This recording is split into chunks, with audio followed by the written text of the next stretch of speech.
일단 지금 지난번에도 소개해드렸던 분들도 있지만 하여튼 관심사가 되게 다양하다는 거를 느낄 수가 있고 오리진 그러니까 출신도 다양하시고 그래서 사실 의식이란 게 뭐 잘 정립된 학문이 아니다 보니까 어프로치도 다양하고 사실은 어떤 연구 목표에 가깝잖아요.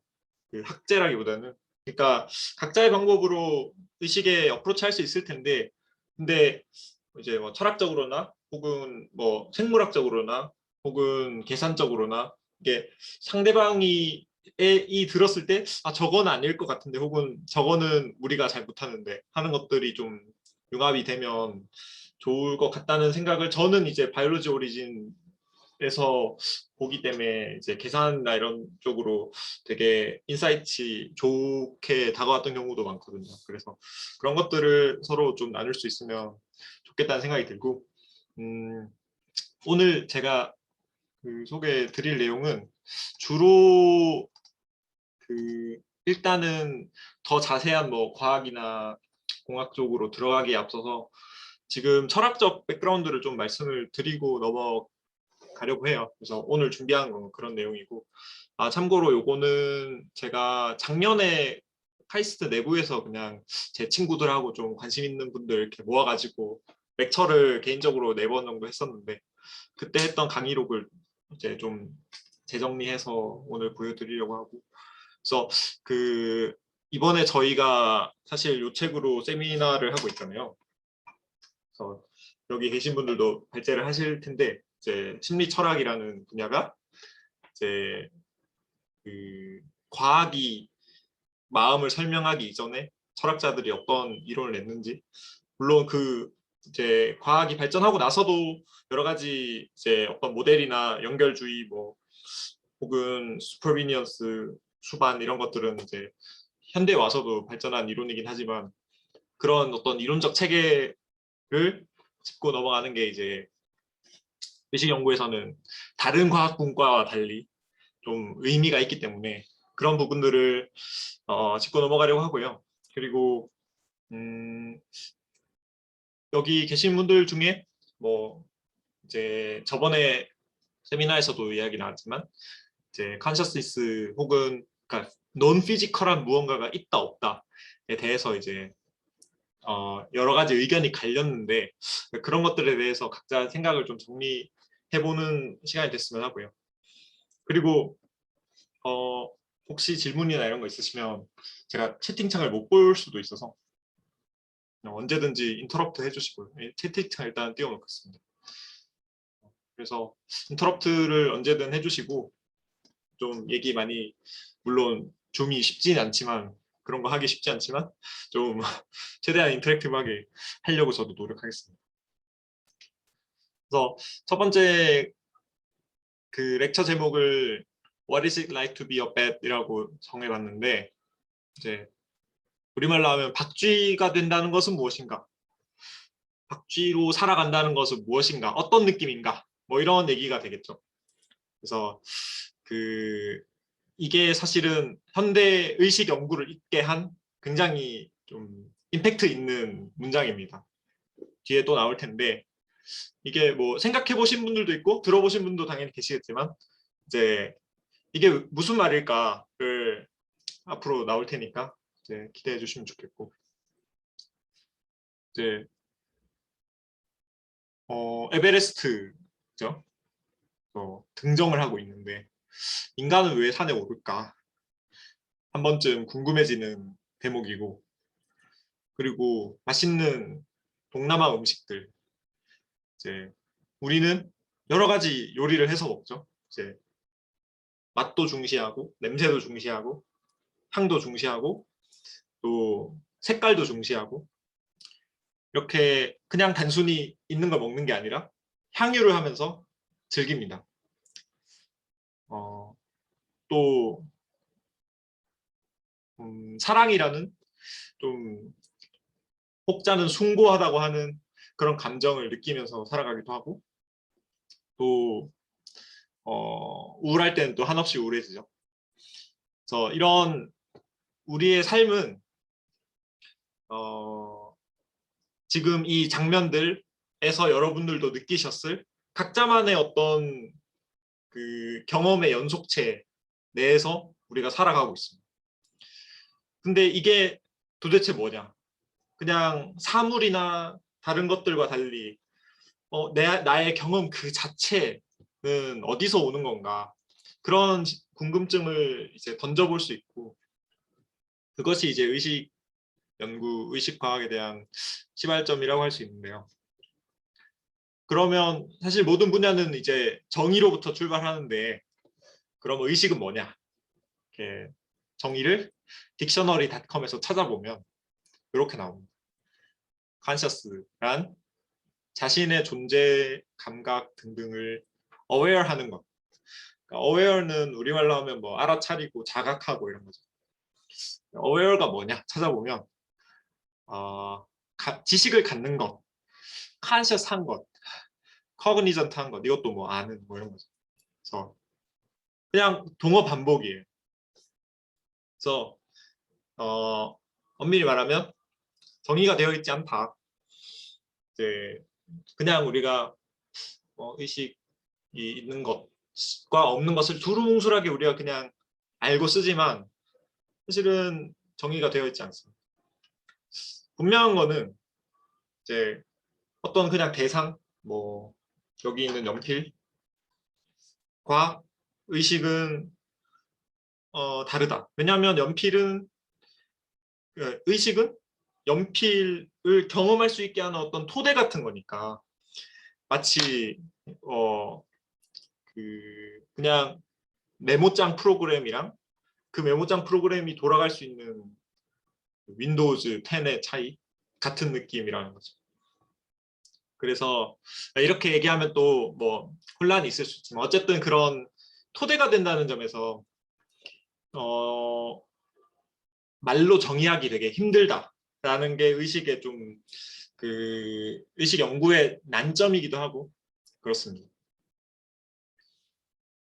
그래서 각자 한번 의식의 정의를 생각을 해보셨으면 좋겠는데 뭐 다 소개하기는 지금 시간이 좀 그렇겠지만 그냥 제가 간략하게 그냥 가능한 답들 중 하나를 생각해 보면 보통 이렇게 얘기할 것 같아요.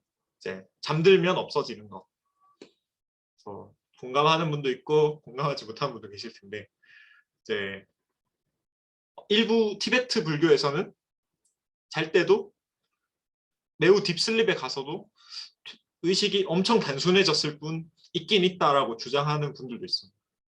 그래서 이제 뭔가 명상을 통해서 그런 걸 그 인트로스펙트해서 잘 때도 뭔가 일어난다라는 주장도 있지만 뭐 일단 현대과학에서는 인정하지 않고 잘 때 딥슬립에 갔을 때 꿈꿀 때 말고 딥슬립에 갔을 때 없어지는 것이라고 하면 대충 괜찮은 조작적 정의가 될 수도 있지 않을까. 그렇지만 사실은 이걸로는 부족하죠. 왜냐? 만약에 누군가 생명을 죽으면 없어지는 것이라고 얘기했으면 뭐 맞긴 한데 별로 만족스러운 정의가 아니죠. 그래서 이제 사람들이 여러 가지 방식으로 의식을 정의하려고 했고 그렇지만 의식을 정의하는 순간 사실은 그 정체를 이해하는 것과 다를 바 없을 텐데 이 나의 경험의 어떤 토대 이런 것들이 어떻게 이루어져 있는가는 사실은 아직 모른다고 말씀드리는 게 맞을 것 같고 그럼에도 불구하고 왜 연구를 해야 되냐 왜 의식에 대해 궁금해해야 되냐 여러분들도 각자 다 뭐 학문적 이유든 개인적 이유든 있으시겠지만 제 개인적으로 생각할 땐 내 삶을 잘 살고 싶잖아요.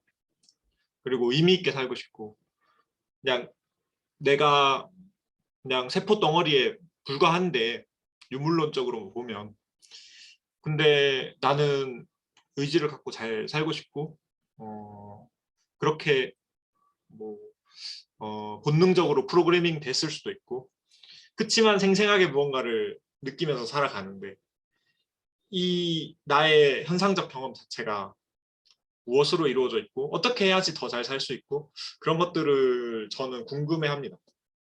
어떻게 하면 조절할 수 있고 또 파라미터는 어떤 게 있고 어떻게 하면 좀 더 잘 살까 행복하게 살까에 저는 개인적으로는 좀 그 관심이 많고 그런 면에서 의식 문제를 좀 실천적으로 가져가고 있어요. 그래서 그 정책 그 자체도 좀 궁금하지만 어떻게 컨트롤할 건가에 대해서도 관심이 많고 그런 것들이 조금은 이해 증진에 도움이 됐다고 생각해요.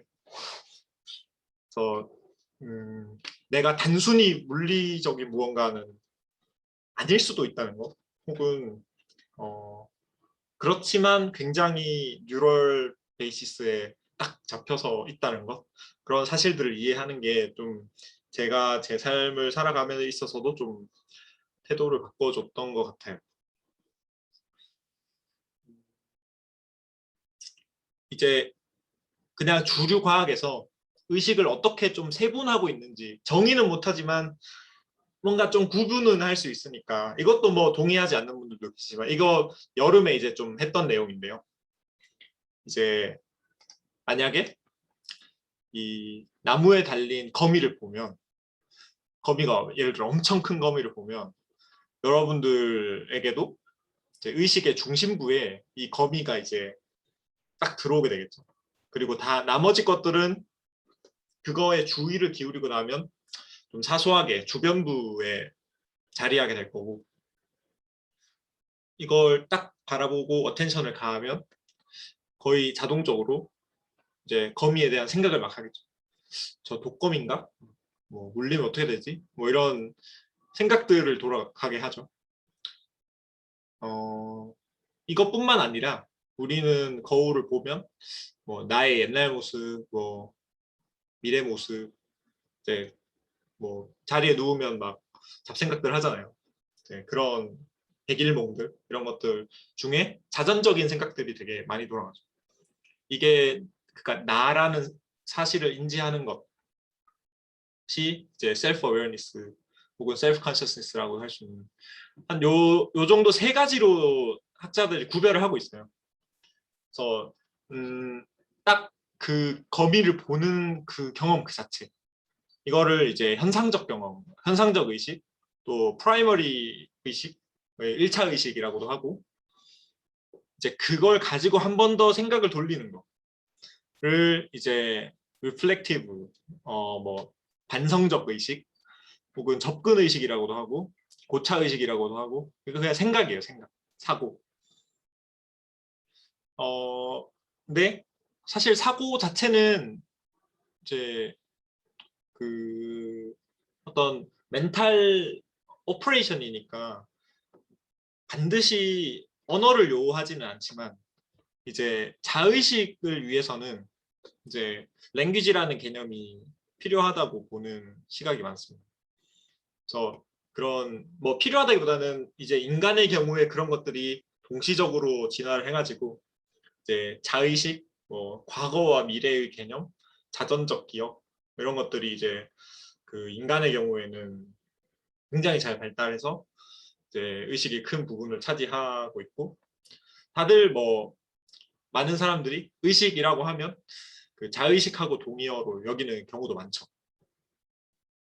어디에 더 주안점을 둘 건가? 그냥 현상 그 자체, 현상적 경험 그 자체에 둘 건지 아니면 그 현상적 경험에 대한 사고를 또 저장해서 또 그걸 펼쳐놓는 시간적으로 펼쳐놓는 자의식에 초점을 둘 건지 그거는 이제 연구자마다 좀 다른 것 같고 여러분들도 관심사들이 다 다르실 것 같습니다. 어쨌든 요 정도로 그 계층 구조 혹은 그 분류가 가능하다라는 거는 이제 학계에서 어느 정도 좀 그 합의가 이루어져 있다라고 합니다.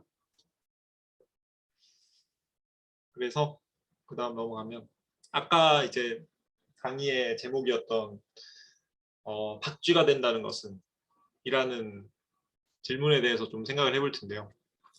의식 문제가 뭐가 특별한가? 그냥 물리 문제하고 뭐가 다른가? 하면 아마 요 사례가 제일 이해하기 쉬울 것 같은데요. 인간은 이렇게 시각을 보죠. 이제 여러분들이 발끝을 내려다보면 아마 이런 모습을 보실 텐데 토머스 네이겔이라는 그 철학자분이 주장하신 게 박쥐의 경우에는 에콜로케이션을 통해서 이제 세상을 본단 말이죠. 이제 소리로 세상을 보는 건데 인간은 이제 우리가 시각을 보니까 시각 경험을 하니까 어, 뭐 예를 들어서 강아지가 세상을 어떻게 볼까? 고양이가 어떻게 볼까?에 대해서 그다지 어렵지 않게 상상을 할 수 있어. 그러니까 비슷하게 걔네들도 세상을 보겠지. 다만 뭐 흑백으로 보겠지. 아니면 뭐 자외선도 좀 보겠지. 뭐 이런 생각은 할 수 있지만 그 경험 그 자체는 우리를 투사해서 우리의 것을 투사해서 이제 유출을 한단 말이죠. 이러한 기조 하에는 뇌를 그냥 잘 공부하면 우리의 주관적 경험을 잘 이해할 수 있을 거라는 그 기저적인 사고가 깔려 있다. 각자 우리가 다 의식이 있으니까요. 그치만 이제 박쥐의 경우에는 박쥐의 뇌가 이렇게 생겼는데 뭐 생쥐랑 비슷하게 생겼죠. 박쥐는 세상을 어떻게 볼까 하면 사실은 상상하기 힘들 이제 소리로 본다는 것이 어떠한 현상적 느낌을 줄지 우리는 이 박쥐의 뭐 뉴런 하나하나 커넥톰을 다 이해해도 사실은 이해하기 힘들 거다라는 게 이제 네이글 철학자의 주장이었어요. 그래서 이제 브레인에 대해서 이해하는 게 그 브레인의 서브젝티브 익스피리언스를 반드시 알려주는 것은 아니다라는 그 어떤 일침이었죠. 그래서 이제 이 논문에서는 아마 절대로 이해할 수 없을 거다라는 그 뭐라 그래 미스테리아니즘적인 그걸로 결론으로 끝났는데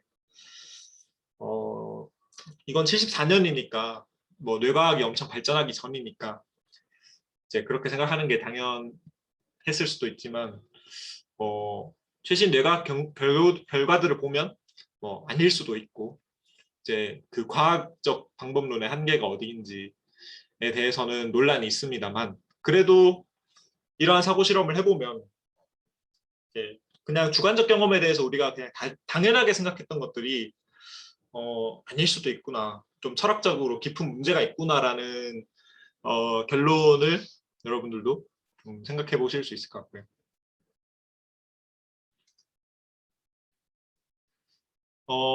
74년에 이런 일이 있고 의식과학의 역사에 대해서는 또 다음 렉처에서 말씀드리겠지만 이제 의식과학이 제대로 이제 사람들의 입방아에 오르내린 건 90년대부터거든요.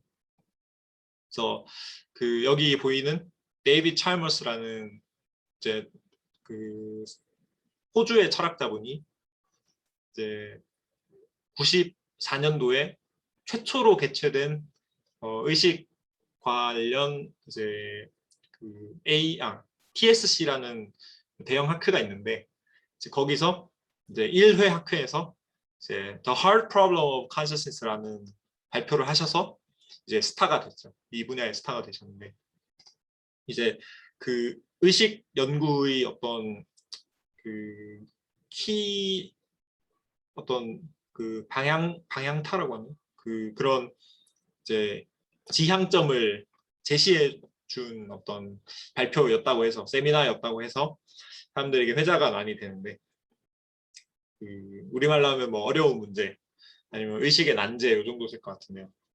그러니까 의식 문제가 왜 어렵냐?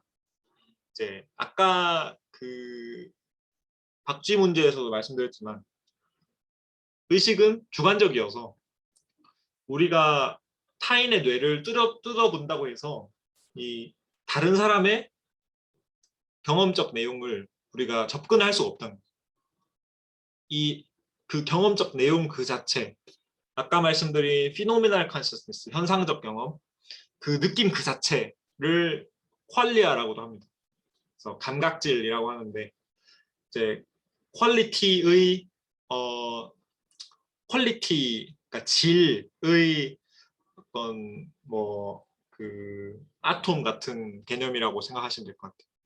그러니까 이제 요소를 나누고 나누다 보면 이제 그 딱 경험 그 경험의 느낌 그 자체를 우리가 퀄리아라고 하고 redness of red, 뭐 smell of rose 뭐 이런 것들이 이제 퀄리아에 해당할 텐데 이제 뇌가 어떤 인풋을 받아서 어떤 아웃풋을 처리하는지 이런 것들을 우리가 얼마든지 이제 과학의 토대 안에서 신경과학적으로 혹은 시뮬레이션을 돌리든 여러 가지 방법으로 연구를 할 수 있지만 이 뇌가 나라는 개인이 어떤 걸 느끼는지 피노미널하게 어떤 걸 느끼는지는 이제 그 연구의 테두리 밖에 있다. 이게 이제 이 간극이 이제 explanatory gap, 이제 설명적 간극, 설명적 갭이라고 하는데 그런 개념이고요. 그래서 그 물리적인 방법론으로 현상적인 주관적인 세계를 파악하기 힘들다는 것, 설명하기 힘들다는 그 상황 이 자체가 The Hard Problem of Consciousness의 정의라고 할 수 있겠습니다. 그래서 사람들이 뭐 하드 프로블럼이 하드하다, 진짜로 하드하다, 아니다, 이거는 그냥 말장난이다, 뭐 여러 가지 이제 설왕설래가 있고 아직까지 결론은 없는 상태인데 그 과학의 힘으로 이제 계속 파내다 보면 이제 언젠가는 해결될 거라는 게 제 생각이고 그래서 이러한 문제 제기를 짚고 넘어가는 게 이제 어떤 방향점을 설정하는 데 도움이 될 것 같습니다. 이제 퀄리아랑 관련해서 뭐 여러 가지 사고 실험들이 있는데요. 한 2개 정도만 소개해 드리려고 하는데 이제 그 철학자 이름 까먹었는데 그 한 70년 1700년대 18세기 정도의 어떤 철학자분이 이름 까먹었습니다. 그 제시한 아규먼트인데 이제 우리는 그냥 빨간색 보고 빨간색이라고 하고 초록색 보고 초록색이라고 하는데 어쩌면 내가 보는 빨간색이 이 사람에게는 내가 초록색을 보듯이 이 사람은 빨간색을 보고 있지 않을까 라는 사고 실험을 해볼 수 있겠죠.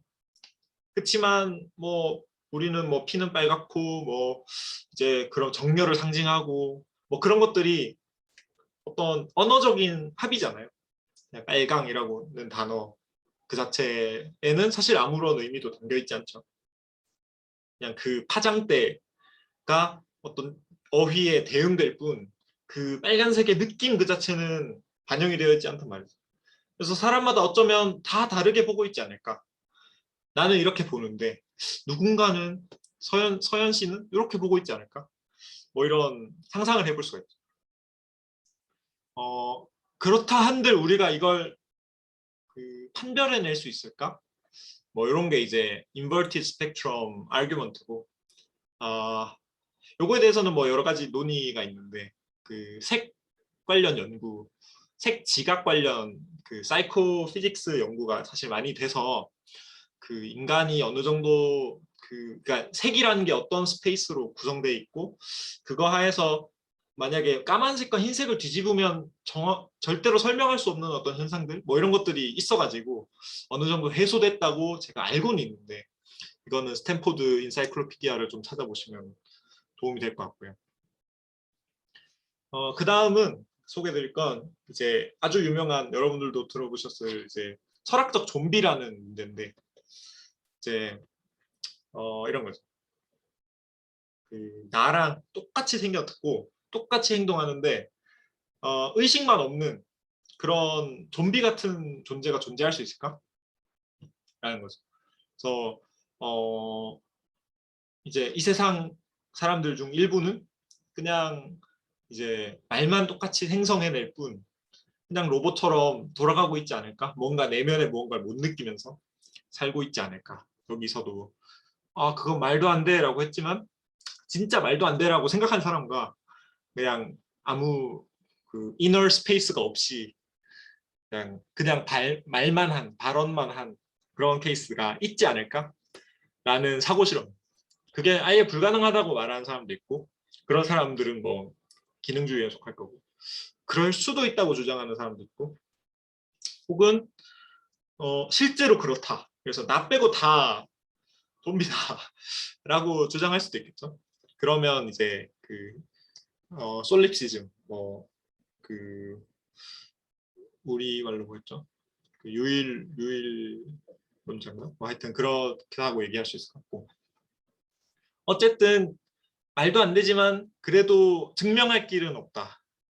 이게 그 의식의 프라이빗니스랑 관련이 있는 것 같습니다.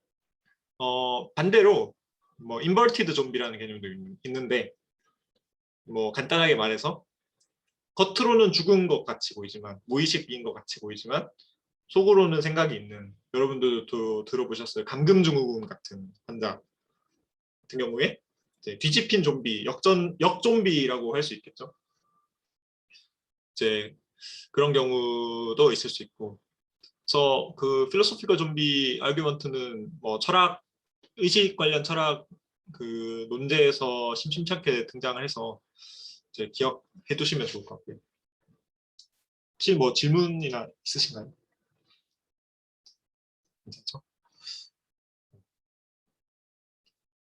그래서 의식하고 혼동하기 쉬운 개념들을 한번 비교를 짚고 넘어가려고 하는데요. 이거는 제가 최근에 번역한 책에서 좀 가져온 내용인데, 제가 동의하는 것도 있고 안 동의하는 것도 있고 해서 어쨌든 정리를 해보겠습니다. 보통 이제 그 의학에서는 이제 누군가 의식이 없다, 있다, 없다를 얘기할 때 이제 반응 가지고 얘기를 하죠. 이제 실제로 뭐 환자분 뭐 들리세요? 라고 하거나 아니면 뭐 동공만사를 확인하거나, 그거는 행동적 반응을 보는 거죠.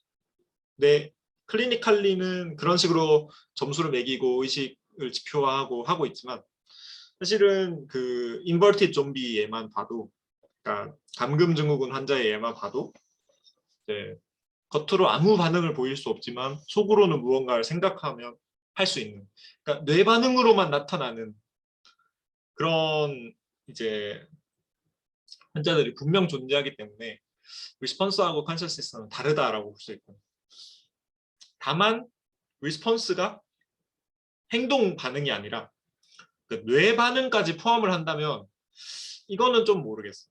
그 fMRI에 이제 그 식물인간인 것처럼 보였던 환자가 뇌 반응은 보일 수 있다면 뇌 반응도 못 보이는, 내 실제로는 경험을 뭔가 하는 그런 사람도 있을까? 그거는 잘 모르겠지만 그럴 수도 있겠죠. 어쨌든 둘이 같지는 않다라는, closely relate 돼 있지만 같지는 않다는 사실을 확인할 수 있고, 어텐션의 경우에는 이제 보통 이제 주의를 가지고 의식을 많이 얘기하는 일부 이론들이 있습니다. 예를 들어서 이제 글로벌 워크스페이스 티어리라고 이후에서도 살펴볼 주요 의식 이론이 있는데요. 이제 요지는 뭐냐면, 내가 뭔가 집중을 하면 그 집중한 딱 그 내용이 나머지 뇌 부위에 방송이 돼서 그걸 가지고 이제 무의식적 연산들을 하고 무대의 어떤 스팟라이트 같이 주어진다. 그러면 깜깜한 곳에 있는 관객들은 그 내용을 보고 이제 뭔가 연산을 하고 한다.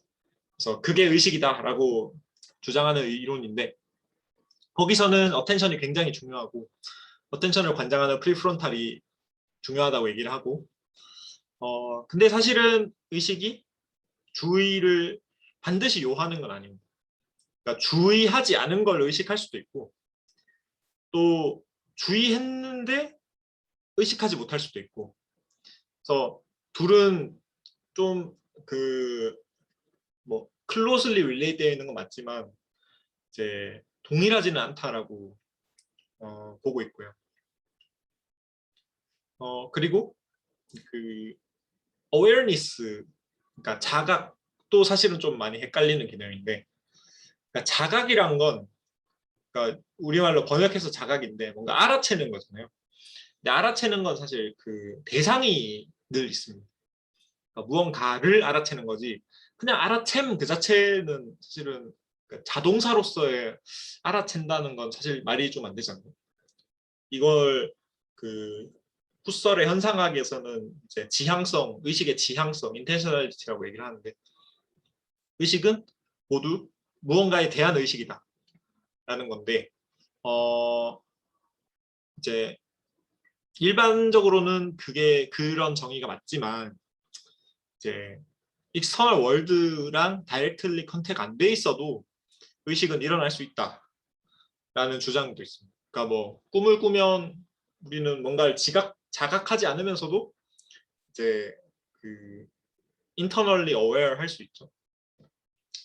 근데 사실은 그런 주장에 대해서 저는 조금 잘 모르겠는 게, 그러니까 꿈도 사실은 그 꿈 속 내용에 대해서 우리가 aware 하는 거니까, 그런 의미에서는 awareness of something, 언제나 의식은 무언가에 대한 의식이 아닌가라는 생각을 하고, 근데 또 일부 주장에서는 명상을 진짜 열심히 하면 어, 내용이 없는 의식 상태에 도달할 수도 있다.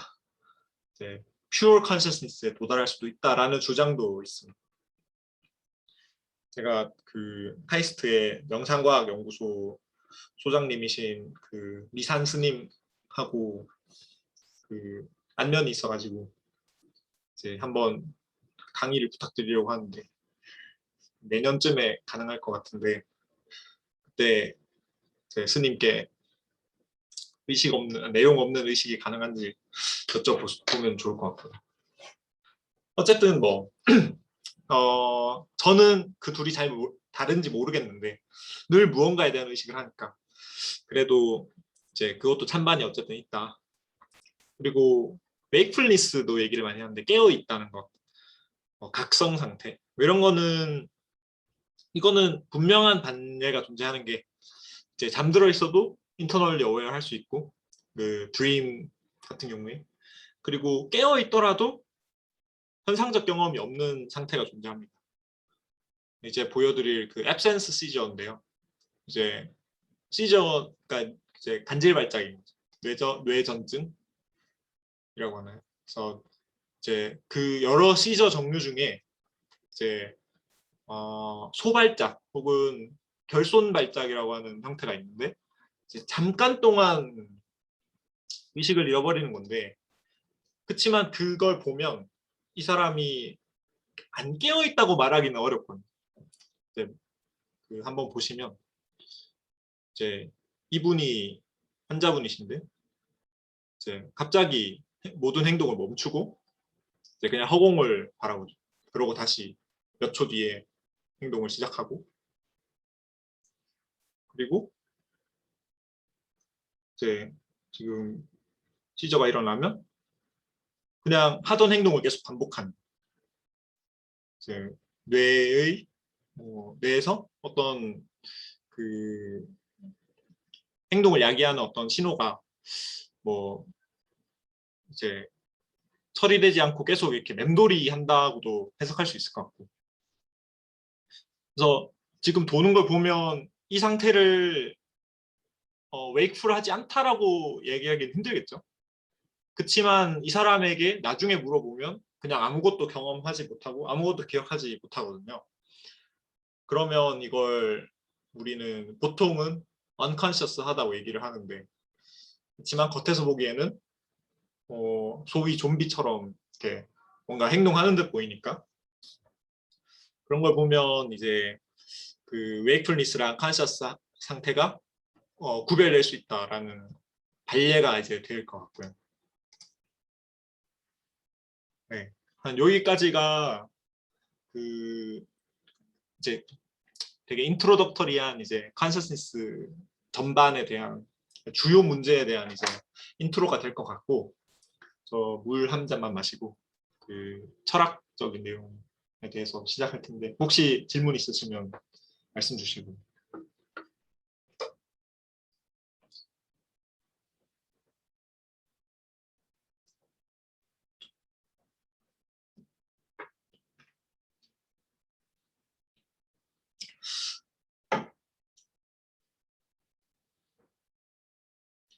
도현님은 거의 그 잘 아시는 내용이시죠? 그 백그라운드가 좀 많으신 것 같아가지고. 네, 저 관심이 다 많았던 부분이긴 한데 이제 구체적인 뭐 아규먼트 같은 것들 좀 뭐 많이 보진 못해서 이번 시간에 좀 많이 배우고 갈 것 같습니다. 아, 네. 감사합니다. 그래서 저도 막 철학과가 아니라 가지고 그치만 공부를 했었어야 했는데 늘 이제 필로소피컬 아규먼트 워낙 다양하고 음, 체계화 혹은 분류하기가 늘 헷갈려요. 그래서 저도 작년에 해놨던 자료랑 또 보면서 아 이건 내가 틀리게 해놨었네라고 해서 오늘 수정한 것도 좀 많고 그래서 또 사람마다 그 이론에 대한 해석도 다르고 그래서 철학 부분은 여러분들이 취사 선택하시면은 될 것 같고 대신 이제 어떤 내용이다라는 용어적 이해만 이제 좀 도움 얻으시면 될 것 같은데 그리고 모든 이론들이 일장일단이 있어요. 다 맞물리고 보면 이제 설명할 수 있는 부분과 하기 힘든 부분들이 있어서 심지어 서브스턴스 듀얼리즘은 지지한 사람이 거의 없긴 하지만 그거 빼고는 거의 다 이제 일장일단이 있어서 어 이제 반론도 가능하고 지지한 주장도 있고 그래서 그걸 조금 천천히 얘기를 드리겠습니다. 남은 시간 동안. 우선 그 이제 요 분류 안에서 이제 듀얼리즘, 모니즘 이렇게 일단 크게 나눌 수 있는데요.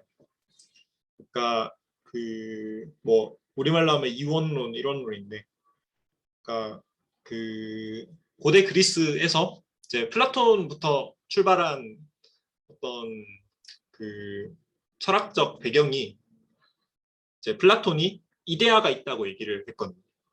그러니까 그 연필이 있으면 정말 연필다운 연필의 그 어떤 극한에 치달은 궁극적인 형태의 연필이 있다라고 해서 피 안에 그 저 너머에 모든 것의 궁극적 형태가 있다라고 했고 그게 이제 그 이데아 혹은 형상이라고 얘기했는데 이제 형상과 진료, 뭐 물질 혹은 서브스턴스라고 이제 그 어떤 플라토닉한 이원론을 그 사람은 주장을 했습니다.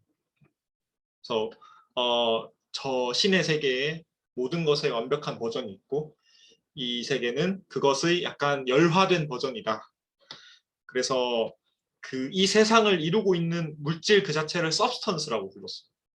그래서 한국어 번역으로는 실체라고 하고요. 그러니까 이제 서브스턴스라는 게 그런 오리진에서 나온 단어인데 그 서브스턴스가 이제 몇 개냐, 몇 가지 종류냐 하는 게 이제 그거에 대한 답이 서브스턴스는 하나다라고 하면 모니즘이고 서브스턴스가 두 종류다라고 하면 듀얼리즘이고 뭐 트라이얼리즘도 있고요. 그래서 그런 식으로 이해를 하시면 되고 그 서브스턴스가 하나라면 그 하나가 무슨 종류냐 했을 때 이제 우리의 마음이다라는 게 이제 아이디얼리즘, 유심론, 그러니까 오직 마음밖에 없다 유심론이고 이제 사실은 유심론은 굉장히 자연스러운 어떤 아규먼트인 게 모든 우리의 지식은 마음을 통해 받아들인다라는 사실에 중점을 두면 좀 종교적인 아규먼트가 될 수도 있겠지만 모든 게 마음을 통해 달려 있고 뭐 마음을 통해 이해된다라는 사실에 중점을 두면 유심론에 도달하기 쉽죠. 그래서 이 세계는 의식에 의해 만들어지고 멘탈 월드가 근본적인 거고 이제 그 피지컬 월드는 그 부차적인 무언가다. 그냥 그거에 의해서 만들어지거나 매개되거나 드러나는 무언가이고 의식이 없으면 이 세상도 존재하지 않는다라는 주장이 이제 아이디얼리즘이고 그런 의미에서 아이디얼리스트는 피직스가 무용하다고 얘기를 하죠. 왜냐하면 내 마음 없이는 그냥 존재하지 않는 것들이니까 그치만 이제 그치만 유물론적인 방법으로 한 물리학 연구들이 여태까지 엄청난 성공을 거두었기 때문에 그게 아이디얼리즘의 가장 큰 장벽인 것 같아요. 물리학이 실제로 쓸모가 있더라는 것. 그게 유심론의 가장 큰 약점이고, 유심론은 뭐 반박은 불가능한데 아무 쓸모가 없는 주장이다라는 비판이 가장 뼈아픈 주장인 것 같습니다. 왜냐하면 그냥 나 혼자 그렇게 생각하면 그만인데 여러 사람들이 똑같은 익스터널 월드를 보고 이걸 조작하고 실험을 하니까 옵서베이션이 가능하고 이제 오브젝티브하게 뭔가 이 세계에 대해서 분석을 할 수 있다는 사실이 드러나면서 이게 정말 그냥 나만 보는 게 맞나? 라는 질문을 하게 되겠죠. 그래서 그 익스터널 월드라는 게 나의 관찰 여부와 상관없이 존재하느냐에 따라서 존재 안 한다라고 하면 그건 유심론에 해당하고 존재한다라고 하면 넓은 의미에서 실제로는 리얼리즘이라고 할 수 있습니다. 그래서 리얼리즘도 여러 종류가 있지만 그 외부 세계의 존재를 인정한다는 점에서는 과학자는 모두 리얼리스트라고 볼 수 있습니다. 연구할 대상이 있는 거니까. 그 다음에 이제 이거는 유심론이라면 이제 반대로 의식이 그냥 물리 현상의 일부일 뿐이다 라고 보는 게 우리에게 아주 익숙한 이제 유물론 혹은 물리주의적인 모니즘이라고 할 수 있는 아주 유명한 말이죠. 이제 프랜시스 크릭이 이제 유명한 의식 연구자이신데 이제 DNA를 밝히셨고 여러분은 그냥 신경세포 집단일 뿐이다. 신경세포 덩어리일 뿐이다 라고 얘기했죠. 그리고 최근에는 당신은 당신의 커넥톰입니다 라는 명제도 있고요. 그래서 이런 말들이 시사하는 게 이제 의식이 그냥 물리적 과정이다. 물리적인 정보 처리 흐름 혹은 현상 중 하나다 라는 주장입니다. 그래서 그 현대 과학에서는 유물론적 사고가 일단 그걸 깔고 시작하고 사실은 검토하지 않은 채 깔고 시작한다고 저는 생각하고요. 그게 당연한 건 아닐 수도 있지 않을까라는 게 제 주장이고 저뿐만 아니라 많은 사람들 주장이고 이제 피지컬리즘도 여러 종류가 있을 수 있는 게 제거주의라고 해서 이제 그 멘탈 컨셉트들이 뭐 두려움, 기쁨, 뭐 행복, 그 욕구 뭐 이런 것들이 뭐 피지컬한 텀, 뭐 어느 부위의 40Hz 동기화 뭐 이런 걸로 환원될 거다. 그래서 그런 말을 쓰는 게 그 마치 플로지스톤 얘기하는 것처럼 아무 의미 없어질 거다. 그런 통속 포크 사이콜로지적인 개념들이 이제 옛 것이 될 거다라는 주장이 엘리미네티비즘 제거주의라고 하고 마치 이제 생명이라는 개념이 우리는 이제 누구도 생명이 뭔지 막 궁금해하지 않죠. 막 생명 속에 뭐 뭔가 깃들어 있고 막 이렇게 생각 안 하죠. 그냥 DNA가 잘 복제하면 생명이고 복제가 실패하고 세포가 터지면 죽은 거고 이제 그런 의미에서는 생명이란 단어가 엘리미네이트 됐다고 할 수 있는 거죠. 그래서 그런 마음도 그렇게 될 것이다 라는 게 이제 제거주의인데 생명하고 마음이 정말 그 같은 선상에 놓고 봐도 되는가는 여러분들의 판단에 맡기겠고 이론의 여지가 있다 말씀드리고요. 한편 이제 그 의식이라는 게 되게 특수한 현상인 거 맞는데 이 세계라는 게 뭐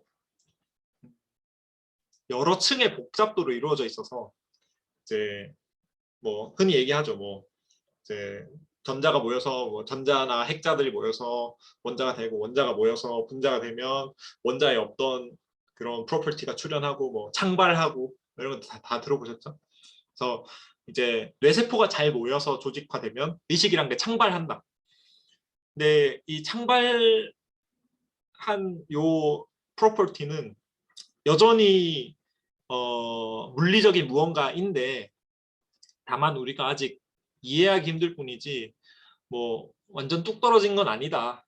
그리고 어디까지나 물리학의 범주 안에 있다라는 주장이고 사실은 대부분의 그냥 온건한 과학자들은 창발론자가 많은 것 같아요. 제가 봤을 때. 근데 이제 사실 피지컬리즘의 제일 큰 문제는 아까 말했던 그 퀄리아 문제에 접근하기가 힘들다는 겁니다. 그래서 내가 그냥 백업셀이다라는 건 알겠는데 그렇다고 해서 나의 경험을 어떻게 설명하지? 라고 하면 이제 할 말이 없어지고 그래서 거기서부터 이제 그 어떤 균열이 생깁니다. 그래서 그 explanatory 갭을 방치한다는 점에서 이제 모니즘은 이게 피지컬리즘은 한계가 좀 있다. 그래서 그 문제를 충분히 어드레스를 해야 된다. 이런 얘기고요. 또 그 피지컬리즘의 또 다른 형태로 펑셔널리즘이라는 게 있는데 이제 기능주의죠. 그 기능주의는 많이 들어보셨을 텐데 이제 멘탈 스테이시 곧 기능이다. 제가 이제 그 오징어의 사진을 가져온 게 오징어에도 오징어 거대 축삭이 이제 그 액션 포텐셜이나 이런 것들 밝히는데 중요한 역할을 했죠. 근데 오징어도 이제 자르면 고통을 느낀단 말이에요. 이제 적어도 고통을 느끼는 듯한 행동을 보이죠. 막 몸부림친다든지 아니면 막 꿈틀꿈틀거린다든지 이제 그런 것들이 마치 내가 고통을 느낄 때 하는 행동과 똑같다는 거죠. 그렇다면 그 고통이라는 어떤 멘탈 피노미나는 이제 특정한 물리적 자극이 주어졌을 때 특정한 그 신경 섬유를 타고 흘러서 특정한 행동을 야기하게 하는 그 인풋 아웃풋 기능의 집합이 아닌가라고 보는 게 자연스럽겠죠. 이제 비헤이비어리즘하고도 연관이 돼 있고 행동주의하고도 연관이 돼 있고 또 대부분의 이제 현대 뉴로사이언스나 뉴로사이언스에서는 뭐 쥐나 여러 가지 모델 애니멀 가지고 실험을 하기 때문에 그것들의 기억이나 아니면 퍼셉션이나 이런 것들이 인간과 비슷하게 작동할 거라는 그 회로는 전혀 다르지만 어쨌든 그 기능만은 똑같을 거라는 전제를 깔고 접근하기 때문에 기능주의가 일단 내재되어 있다고 볼 수 있고요. 이거는 AI 스터디도 마찬가지인 것 같습니다. 그러니까 이제 그 뇌의 행동을 묘사해서 어떤 그 뇌가 사실은 어떻게 보면 엄청나게 거대한 클래시파이어란 말이죠. 그러니까 여기 저도 컴공이 아니라 잘은 모르지만 이제 뇌는 그 뇌의 어떤 되게 기본적인 기능은 좋고 나쁨을 나누고 위와 아래를 나누고 그리고 어떤 단어와 나머지 단어를 나누고 그런 분류기라는 측면에서 되게 중요한 기능을 가지고 있는데 그거는 똑같은 기능을 할 수 있는 이제 프로세서 아니 그 펑션을 구현함으로써 이제 AI나 이런 것들을 만들 수 있겠죠. 그래서 AI 스터디도 이제 펑셔널리즘을 내재를 하고 있다라는 거고요. 이거에 대한 되게 큰 반론은 이제 중국어 방 논증이라고 해서 존 썰이라는 올해 그 나이 노장이신 철학자분이 계신데 이분이 이제 이런 주장을 했습니다. 그래서 자기는 중국어 단어를 하나도 모르는데 한자도 하나도 모르는데 어떤 방 안에 들어가서 엄청나게 큰 그 규범집이 있고 외부에서 이런 메시지가 들어오면 이렇게 조작해서 요 단어를 찝어서 그냥 대충 그려서 바깥에 내라 라는 그 규칙집이 있다고 하면 그럼 요 방 자체는 기능적으로는 이제 그 중국어 화자와 잘 소통할 수 있는 기능을 가지고 있단 말이죠. 근데 이 의식적 존재인 이 방에 있는 준태 씨는 이제 준태 씨가 만약에 중국어를 지금 못 하신다면 중국어를 구사할 수 없는 거죠. 그냥 규칙만 처리하는 거죠. 그렇지만 밖에서 볼 때는 이 사람은 중국어 잘하네라고 할 거기 때문에 이런 점이 이제 그 기능주의가 잘 작동하지 않는 발레라고 말할 수 있는데 요거는 그 지난번 저기 그 심리철학 초보자 안내서 그때도 나왔던 그 구문론하고 의미론 요 문제하고도 연관이 돼 있는데 이제 아시는 분은 아시겠지만 이제 그 현대 언어학에 되게 큰 화두가 뭐 화두라기보다는 이제 언어학에서 중요한 개념이 이제 신텍스하고 시멘틱스의 구별인데 이제 그 언어는 그 언어 그러니까 어떤 개념 그 지칭 대상인 개념과 그리고 그것을 지칭하는 단어 어떤 표현으로 이루어져 있단 말이죠.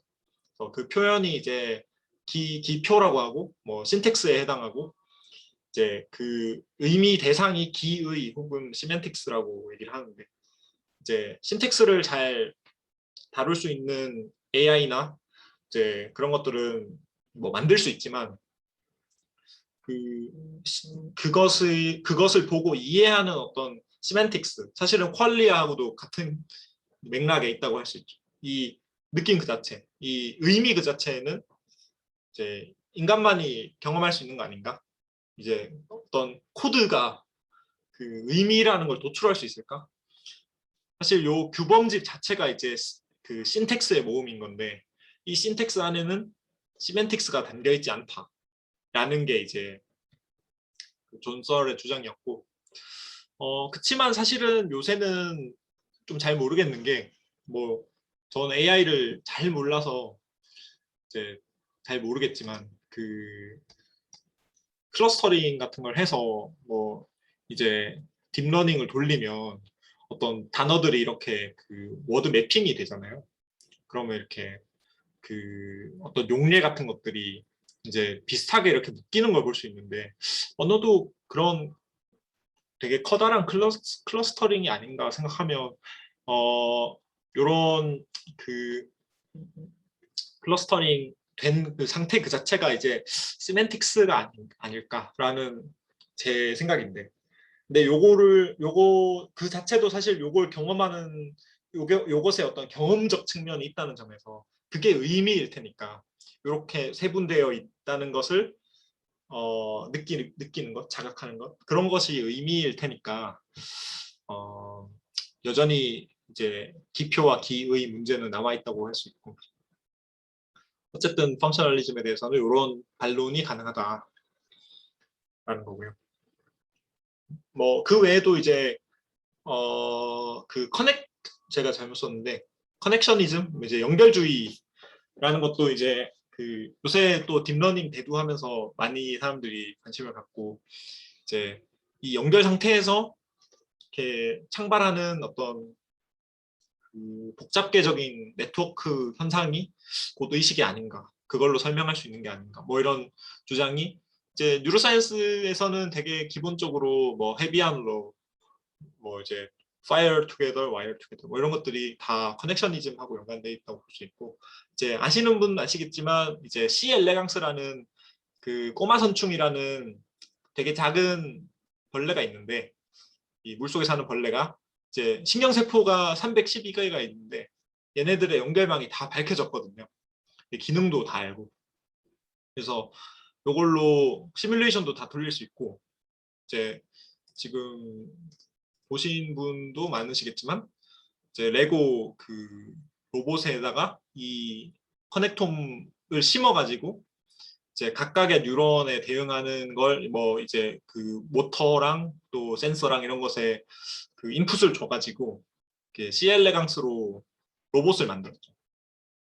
그래서 그 잠깐만 보시면 이제 센서리 인풋을 받고 그리고 이제 그걸 이제 로봇의 센서에서 센서리 뉴런에 정보를 주고 이제 아웃풋도 주고 이런 식으로 이거는 뭐 딥러닝 썼는지 안 썼는지 모르겠지만 딥러닝 같은 거 쓰면 훨씬 더 잘 되겠죠. 그래서 이렇게 하면 뭐 벽을 만나면 얘가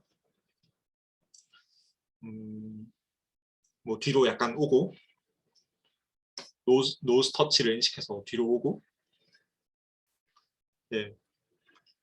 뭔가 내비게이트를 하죠. 얘가 그 꼬마 선충이 워낙 행동이 단순해서 막 복잡하게 애가 뭔가를 탐지하는지는 알 수 없지만 그래도 적어도 이제 어느 정도는 펑셔닝을 한다는 거죠. 그래서 커넥톰이 이제 활성화되고 있고 이런 걸 보면 이제 그 연결주의 혹은 유물론에서 주장하는 게 일단 겉으로 보기에는 연결 상태를 다 알면 비슷하게 행동하는 무언가를 만들 수 있지 않을까. 그럼 걔는 좀비일까? 뭐 이런 식으로 연결이 되는 거고. 어쨌든 연구를 통해서 뭔가 기술적 발전을 통해서 이런 식의 진보가 일어나는 건 맞는 것 같습니다. 이런 것을 알기 전엔 이런 그 철학적 질문을 던질 수가 없었겠죠. 그래서 과학이 짱이다라는 거고요. 이제 이제 좀 뭐라 그럴까? 약간 사이드 노트로 이제 이원론도 좀 짚고 넘어가자면 원래는 사실 이원론부터 하려고 했는데 이원론도 여러 종류가 있는데요. 이제 속성 이원론, 뭐 실체 이원론 여러 가지 있는데 실체 이원론의 경우에는 지난번에 심리철학 소부자 안에서 1단원에서 했던 내용인데요. 이제 그 카르테시안 듀얼리즘이라 해서 데카르트적 유물론이라고도 하고 흔히 이제 그냥 영혼이 있다라는 게 이제 카르테시안 듀얼리즘에 해당한다고 볼 수 있고 또 요거는 되게 그냥 직관적으로 우리가 어떤 나라는 로봇에 탑승해 있는 소인간이 있다라는 느낌을 받곤 할 때가 있죠. 그래서 그게 어떤 직관적으로는 우리가 그렇게 느끼고 경험자가 있고 눈을 통해 세상을 내다보고 내가 내 눈 딱 뒤에 있는 듯한 느낌을 받죠. 그거는 착각의 가능성이 높지만 그걸 데카르트의 극장 카르테시안 시어터라고 부르고 이제 데카르트는 이제 영혼이랑 바디가 아예 다른 서브스턴스고 완전히 다른 특성을 가지고 있고 뭐 소울은 영혼 혹은 의식은 뭐 공간을 점유하지 않고 사유하는 것이 본질이고 또 뭐 바디는 이제 어떤 공간을 점유하고 이제 뭐 연장성이 있고 늘어날 수 있고 그러니까 이제 어떤 공간을 점유한다는 뜻이고 또 사유할 수 없고 뭐 그런 것들이 특징이라고 얘기를 했고 그게 그 근본적으로 다른 실체라고 얘기를 했습니다. 근데 뭐 일리 있는 주장이지만 그렇지만 이제 가장 중요한 건 그 둘의 상호작용을 설명할 수가 없다는 것. 그게 다른 말로 하면 이제 마인드 바디 프로블럼, 심신 문제라고 하고 이제 뭐 그 앞서 말했던 어려운 문제, 뭐 설명적 간극 이런 것들이 다 마인드 바디 프로블럼의 일부라고 볼 수 있고요. 그래서 그 서현님이 발제를 해주셨지만 이제 이원주의는 여러 가지 그 특히 실체 이원론은 여러 가지 반론이 있었기 때문에 이제 그거는 책을 한번 참고해 보시고요. 한 발 더 물러나서 이제 속성 이원론이라는 게 있을 수 있는데 이제 코딩을 좀 해보신 분이라면 아시겠지만 이제 코딩에서는 이제 그런 그 클래스라는 걸 쓰죠. 그래서 오브젝트 안에 이제 프로퍼티들이 있고 그걸 가지고 이제 애브스트랙션을 해서 코딩을 하는데 이제 이 세상에 있는 사물들도 각종 프로퍼티를 가지고 있다. 이제 뭐 무게라든지 전하량이라든지 뭐 이런 피지컬한 프로퍼티뿐만 아니라 어떤 걸 경험하고 있다는 것, 예를 들어 고통을 느끼고 있음이라는 멘탈 프로퍼티를 지니고 있다. 나라는 그 사물이 라는 이제 조장이고요. 그리고 그러한 심적 속성, 멘탈 프로퍼티는 피지컬 프로퍼티로는 환원이 될 수 없다. 얘로 더 이상 나눠지지 않고 어떤 퀄리아를 보는 상태라는 게 이제 얘의 어떤 고유한 멘탈 프로퍼티라는 거죠. 그래서 이게 그 뒤에 볼 팬사이키즘하고도 굉장히 연관돼 있고 이제 사실은 잘 모르겠다라고 말하는 거랑 다를 바가 없다는 측면에서 이제 뭐 뭔가 설명하는 게 아니라 그냥 속성이다 라고 얘기한다는 측면에서 뭔가 더 나아가지 못한다는 점이 이 이론의 제일 큰 약점인 것 같아요. 그냥 모른다라고 해버리는. 그렇지만 이게 뭐 어떤 속성이냐 뭐 이런 거에 대해서는 철학적으로는 많은 논의가 있기 때문에 그런 것들은 이제 그 앞으로 요 책이 나오나? 하여튼 그 나올 것 같고요. 그리고 이것에서 자연히 유추되는 게 그러면 모든 것에 다 멘탈 프로퍼티 그냥 나 인간이나 뭐 강아지나 이런 거 말고 진짜 하물며 날아다니는 전자 하나에도 그 정신이란 게 깃들어 있지 않을까? 라는 믿음이 이제 범심론 팬사이키즘이라고 하는 거고 이제 그런 하나하나의 작은 알갱이들이 가지고 있는 뭔가 이런 거죠. 약간 혹자는 이건 전 잘 모르겠지만 이제 그 전자가 뭔가 직진한다는 것 아니면 뭔가 그 쿨롱 법칙을 따라서 뭐 회전한다는 것 자체가 얘의 어떤 그 의지가 반영된 거다. 그래서 그 멘탈 프로퍼티가 그런 자연적 법칙을 입자들이 따르는 것에 내재되어 있다. 뭐 이런 주장도 있고요. 근데 모든 게 양자장일 텐데 잘 모르겠습니다. 입자라는 게 없을 텐데 그런 주장도 있고 그래서 어쨌든 그런 프로토 컨셔스니스 같은 원 의식들이 잘 모여서 하나가 되면 이제 더 고등한 의식이 되고 이제 만약에 인간도 뭐 뇌 일부를 절제한다든지 아니면 뇌량을 쪼갠다든지 이러면 이제 그 컨셔스니스의 어떤 프로퍼티가 좀 낮아져서 어떤 부분을 잃는다든지 이런 식으로 그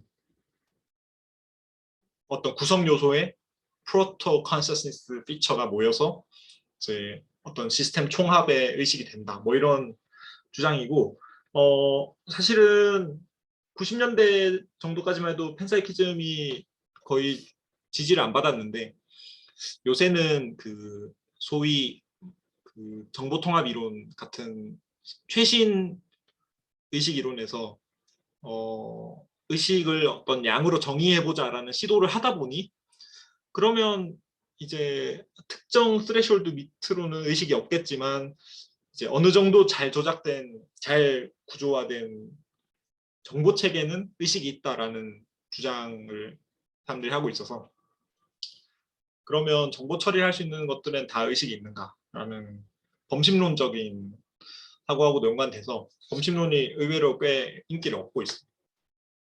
그래서 근데 사실은 알 수 없고 뭐 이 책한테 의식이 있는지 뭐 연필한테 의식이 있는지 뭐 검증을 할 수가 없으니까 이거는 좀 그 어떤 철학적 문제가 많은 좀 너무 대담한 이론이라는 게 단점이고요.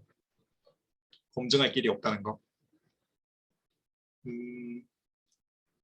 이제 듀얼리즘의 한 종류인데 그 부수 현상론이라고 하는 건데요. 제가 좀 좋아하는데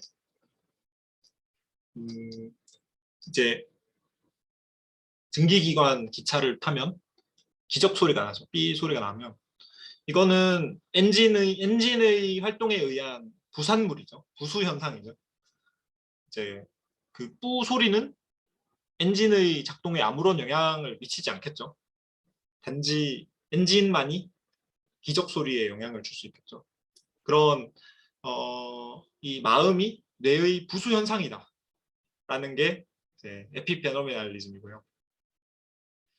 이제 만약에 내가 뭐 무언가에 의해서 찔렸으면 그 찔린 거는 피지컬하게 나의 뇌의 통각 처리 부위로 가서 뭔가 또 척수로 내려와서 이 팔을 빼게 만드는 피지컬 이펙트를 남길 뿐만 아니라 이제 그로 인한 뇌 변화가 나의 멘탈 스테이트에도 변화를 준다. 그래서 마치 이제 달이 호수에 비치는 것처럼 그 호수의 내용물이 그 달과 별을 반영하는 거죠. 그냥. 달과 별이 물질 상태고 피지컬 월드고 그것의 반영물이 그냥 멘탈 이펙트고 멘탈 이펙트는 내가 뭔가 사고를 통해서 뭔가 이거 다음에 이걸 해야지 라는 결심을 했다고 해서 그게 멘탈 피노메나가 다른 멘탈 피노메나를 일으킨 게 아니라 그냥 피지컬리 그 밑에서는 여러 가지 이제 기제들이 돌아가고 있었던 거고 띵킹 프로세스가 있었던 거고 그것이 그냥 반영된 것이다라는 게 구조 현상론이고 이거는 제가 생각했을 땐 저는 좀 유력하다고 생각하는데 별로 설명력이 없어요. 그냥 그래서 멘탈 스페이스가 뭔데 마인드버스라는 게 뭔데라고 하면 몰라요. 그래서 그걸 또 어떻게 연구할 건데라고 하면 잘 몰라요. 그러니까 브레인을 연구하는 수밖에 없다라는 결론이 나고 결국 얘를 이 호수가 어떻게 생겼는지 뭐 거울이 어떻게 생겼는지를 알아야 되는데 그걸 잘 모르겠다는 측면에서 얘도 설명력이 떨어진다는 단점이 있습니다. 그 밖에도 뭐 이제 동일론이라고 해서 심신 동일론 이래가지고 그뇌 상태가 의식이랑 그냥 동일하다. 마치 삼위일체처럼 뭐 성부와 성자와 성령이 동일하다라고 하는 것처럼 둘이 그냥 동일하다고 퉁쳐버리는 이론이 있고 또 마음도 아니고 물질도 아니고 제3의 것이 이제 이 세상의 본질이다라는 그 중립적 이론론도 있습니다. 제가 좀 그 흥미롭게 생각하는 철학 이론 중에 그 맥스 벨만스라는 철학자가 있는데 그 사람은 어떤 걸 주장하냐면 이제 의식이란 게 이제 그 우주에서 뭔가 그 우주 전체가 약간 그러니까 의식을 관점이라는 걸로 바라보면 퍼스펙티브잖아요, 사실은. 나머지 세계를 바라보는 퍼스펙티브잖아요. 그러니까 우주 속에 뭔가 그 유기체가 잘 조직되면 마치 이제 어떤 되게 넓은 그 트램펄린 위에 물체를 엄청 무거운 추를 놓으면 그 부분만 쑥 들어가겠죠. 그리고 다른 추도 놓으면 쑥 들어가겠죠. 그 쑥 들어간 곳끼리는 쑥 들어간 곳에서 보면 나머지 곳들이 보일 거잖아요. 나머지 랜드스케이프이 보일 거잖아요. 네, 그런 것처럼 이제 우주는 여러 가지 관점 쑥 들어간 곳을 지닌 되게 넓은 장이다라는 이론인데 그걸 리플렉시브 모니즘 뭐 이렇게 자기는 부르는데 그러니까 우주가 그러니까 내가 그냥 우주의 일부로서 그냥 그 나머지 우주를 바라본다는 거죠. 재귀적으로 리플렉시브하게 내가 그냥 우주의 일부로서 나머지 우주를 관조한다. 뭐 이런 관점이 있고 그런 측면에서는 뭐 물질도 마음도 본질이 아니고 그냥 잘 조직된 정보 처리 기능이 관점이 되는 거고 그래서 정보가 중요하다 뭐 이런 얘기고요. 그래서 요새 이론들은 다 정보를 얘기를 해요. 그래서 정보란 건 사실 물질도 아니고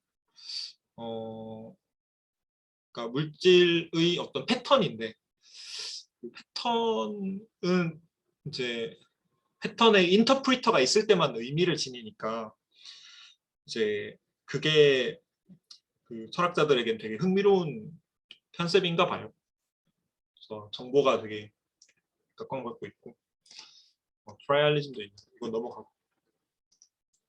그래서 오늘 그 대강은 생각보다 좀 빨리 끝나가지고 그 마지막으로 조금 더 하고 제가 뒤에는 내용은 막 엄청 잘 준비를 안 해가지고 그냥 다음 주에 하는 걸로 하고요. 요거 마지막으로 보여드리고 싶은데 이거 많이 보셨을 수도 있는데 그 브레인 디코더라 해가지고 그 fMRI로 뇌를 뭔가를 보고 있는 사람의 뇌를 촬영해가지고 이제 디코딩을 한 거예요. 그 이제 미지의 영상을 보여주고 fMRI로 읽은 다음에 이거가 뭐를 보는 거에 해당하는가를 디코딩을 하는 거죠. 보면 이제 이 장면을 막 이렇게 찾아 들어가다 보면 뭐 대충 이렇게 나오고 하다 보면 뭐 개도 보이다가 뭐 어떻게 보이고 약간 형체가 이제 대충은 뇌를 통해서 뇌 신호로부터 이런 것들이 나온다는 거죠. 얘는 새 같다는 걸 맞췄고 그래도 대강 맞추죠. 그래서 마치 이제 그 딥러닝에서 뭔가 하듯이 이런 식으로 뇌의 신호도 이렇게 파악하는 거고 무비로 하는 것도 있는데 이건 제가 안 가져왔네요. 그러니까 제가 이걸 가져온 이유는 이제 철학자들은 의식이 프라이빗하고 액세스할 수 없다고 주장했지만 그 뇌 신호라는 것이 사실은 오브젝티브하게 우리가 관찰할 수 있고 디코드를 할 수 있는 무언가이기 때문에 언젠가는 의식이 프라이빗하지 않아질 수도 있다. 뭔가 매니플레이트 할 수도 있고 사실 그게 뭐 뉴럴링크의 목표기도 하고 많은 신경공학자들의 목표겠죠. 그래서 의식이 뭐든지 관련 없이 뭐 철학자들이 뭐라 떠들건 간에 기술의 진보는 이루어지고 있고 의식은 점점 더 퍼블릭한 영역으로 넘어오고 있고 이제 그걸 매니플레이트해서 잘 매니플레이트 한다 하면 뭐 해롭게 들리겠지만 잘 조종해서 이론적으로 개발하고 뭐 이런 것이 의식 과학의 궁극적인 목적이 아닐까 싶고 그치만 어려운 점이 있다는 거는 인정을 하고 그 거대한 맥락 안에서 이제 내 연구가 얼마나 큰 의의를 지닐 수 있는지를 잘 이제 파악하고 접근을 하면 이제 철학자들이 이렇게 어려워하는 점들이 있는데 이제 내가 한 연구가 그런 점에서는 되게 큰 점을 시사한다는 거. 만약에 이 브레인 디코더 개발하신 분들이 물론 이 제가 아까 말씀드린 내용을 다 잘 아시겠지만 철학적 측면에서 보면 되게 의미 있는 연구일 수도 있다는 거죠. 그래서 여기 다들 연구를 하시는 분들이니까 그런 철학적 그 맥락을 아시면은 되게 앞으로도 도움이 되실 것 같다는 측면에서 이제 말씀드린 거고 추후에는 이제 렉처 플랜을 이제 한 세 가지 정도로 세 번 그러니까 지금 세 개로 적었는데 한 두 번으로 나눠서 할 수 있을 것 같아요. 그러니까 사이콜로지컬하고 뉴럴로지컬 그러니까 이제 심리학적인 거 또 역사 또 그리고 뉴럴로지컬하게 뭐 스플릿 브레인이나 디소시에이션이나 의식과 관련된 어떤 질병들 그리고 꿈 연구 뭐 이런 것들 소개하고 그리고 최신 이론들 이제 뉴럴 correlate of consciousness나 뭐 바이너클 라이브러리나 또 마취 또 슬립 그리고 IIT 뭐 이런 이론들을 소개하는 걸로 해서 이제 마무리할 수 있을 것 같고 다음 시간에는 잠깐만 살펴보자면 이제 그런 필로소피컬 아규먼트가 있었다면 이제 이후에 어떤 식으로 실제로 의식과학이 전개됐나를 좀 말씀을 드릴 거고요. 최초의 심리학이 생겨나서 이거 이제 여름에 했던 내용이기도 한데 이제 그 비헤이비어리즘의 암흑기를 지나서 이제 뉴로사이언스가 발달하면서 이제 그 랑데뷰를 이뤘다 뭐 이런 거고 그 이제 옛날 분들이 어떤 얘기 했는지 또 비헤이비어리즘 어떤지 이것도 펑셔널리즘 또 여기 나오죠.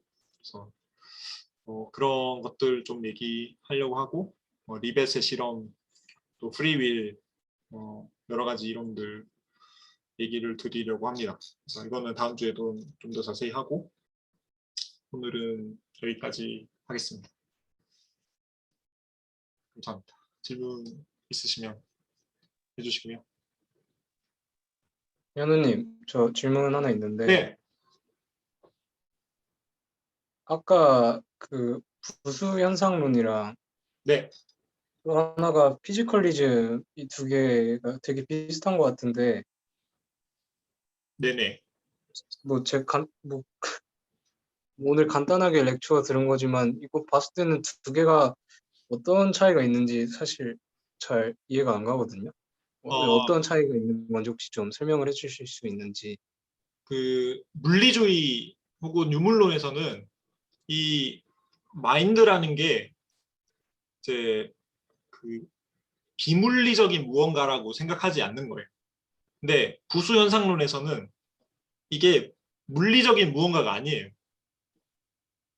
그러니까 물리학적 법칙을 따르지 않는 물리학적 법칙으로 설명할 수 없는 무언가라는 아, 거고 이제 그냥 유니버스 피지컬 월드랑 별개로 뭔가 멘탈 월드가 있어서 이제 우리는 그 속에서 논다. 근데 왠지 모르겠지만 피지컬 월드하고 멘탈 월드가 굉장히 잘 코릴레이트 돼 있어서 이 여기서 일어나는 일들이 다 여기로 효과를 준다라는 거죠.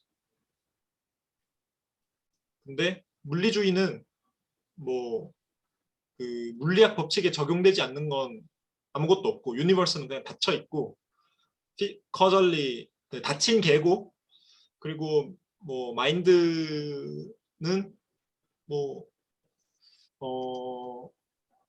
그냥 잘 뇌를 잘 이해하면 언젠간 이해할 수 있는 무언가고 그냥 별 미스터리 아니다라는 거죠. 이제 이멀전 프로 그저 에피페노밀리즘은 미스터리를 막고 근데 이런 식으로 작동하고 있긴 하다라는 얘기고요.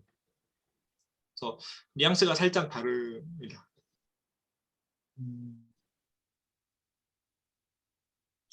질문 감사합니다. 아닙니다.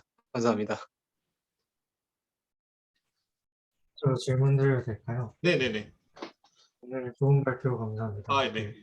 감사합니다.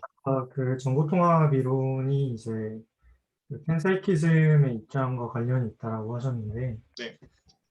이게 뭐, 네, 그게 어떻게 관련이 있다고 하는지, 궁금하더라고요. 그게, 그러니까 제가 그냥 단순하게 이야기로는, 이제 정보통합 이론은 어떤 시스템 내에서 이제 정보가 굉장히 높은 컴플렉시티를 갖고, 네트워크가 이렇게 활성화가 되면은 어떤 의식이 있다라고 보기 때문에 뭐 돌 같은 경우도 뭐 방사능원소가 때려가지고 그 안에서 어떤 전자들 사이에 네트워크가 굉장히 복잡해지면 걔네들도 의식이 있다라고 봐서 그렇게 팬사이키즘이라고 하는 건가요?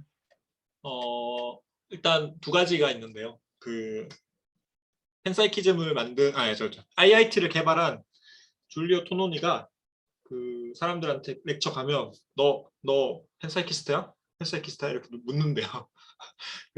그 사람이 팬사이키스트예요. 그래서 팬사이키즘이랑 연관이 있다고 하는 거가 첫째고 그리고 이런 거죠. 그러니까 잘 조직돼서 정보 처리를 할 수 있는 그 물리 체계는 그 자체가 이제 뭐라고 해야 되지? 어, 이제 정보를 통합할 수 있는 능력 그 자체가 그냥 의식이다라는 스테이트먼트를 하거든요. 그러니까 그 음,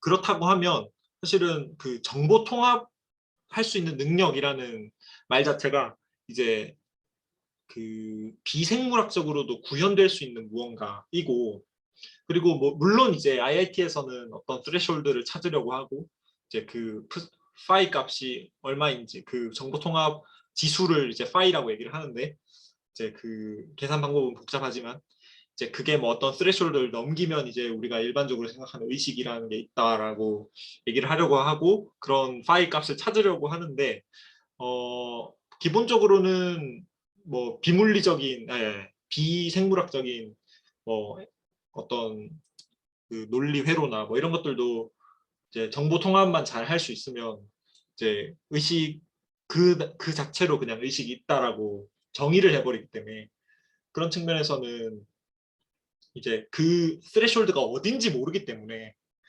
이제 범식론하고 연관이 있다고 볼 수 있는 거죠. 근데 사실 범식론하고도 연관이 있고 뭐 펑셔널리즘하고도 관련이 있고 이제 그 정보 통합 자체가 그 기능이 의식이다라고 보기 때문에 펑셔널리즘의 일부라고도 볼 수 있죠.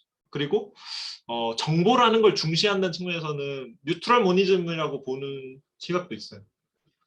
그래서 그 뭐 분류하기는 좀 그런데 어쨌든 이제 그 제가 프로퍼티 듀얼리즘 일부라고 팬사이키즘의 일부라고 했던 거는 이제 그 어떤 물질 자체에 되게 대단한 어떤 그 요소가 들러붙어서 새롭게 의식이란 게 일어난다라는 게 아니라 얘가 어떤 식으로 잘 조직되면 그 멘탈 프로퍼티가 이제 그 고도로 조직돼서 이제 심적 특성을 갖는 거기 때문에 그런 의미에서 이제 그 어떤 물질이든 그런 그 나름의 프로토 컨셔스한 피처가 있다라는 것에서 이제 IIT도 팬사이키즘적 요소가 있다라고 할 수 있죠. 네, 감사합니다. 그 질문이라기보다 그냥 제가 그 한국뇌공학학회 초대 회장이신 김승환 아, 포스텍 네네. 의학님께서 네. 학부 시절에 그 교수님 지도 지도 학생으로 있었을 때 그 교수님께서 IIT랑 되게 비슷한 관점에서 어떤 표를 내셨었는데 그게 이제 아산병원에서 마취 환자가 마취가 돼 있는지를 측정하는 도구거든요. 그래서 거기서 그 EEG를 장착을 해서 이제 뇌파를 이제 측정하고 거기서 이제 그 위상 차이가 많으면 이제 다양성이 높으면 엔트로피가 높고 다시 말해 그 시스템의 복잡성이 높기 때문에 이 사람은 이제 마취를 했지만 실제로 의식이 있는 상태일 거다. 뭐 이런 식으로 측정을 하더라고요. 그래서 그런 게 조금 연결이 되나 싶어서 한번 여쭤봤습니다. 네, 그 아마 노규정 박사님 교수님이신가? 그 저도 김동환 박사님 교수님 뭐 논문으로만 봤지만 네, 의식에 대해서 한국에서 몇 안 되게 말씀 많이 하신 분이라서 저도 잘 알고 있는데 그 마취에서 이제 복잡도나 어떻게 그 이제 계산적 방법으로 어떻게 의식을 정의하는가는 그것도 실제로 활발하게 연구하고 있고 저도 좀 많이 관심이 있고 이제 철학적 측면하고 관계해서 얘기하자면 그 어떻게 보면 그런 IIT하고도 연관이 있다고 볼 수 있을 것 같고 근데 IIT는 되게 구체적인 어떤 그 공식에 따른 계산 방식, 알고리즘, 어떤 공식 자체에 강해서 라는 측면이 강해서 이제 그 IIT 그 파이 값을 계산했느냐 안 했느냐에 따라서 파이를 계산했으면 그건 IIT에 쓴 거고 아니면 그냥 사실 컴플렉시티를 본 거라서 그거는 뭐 어떤 철학적으로 보면은 창발유물론 혹은 연결주의랑 더 관련이 많을 것 같아요. 그냥 굳이 이름을 달자면.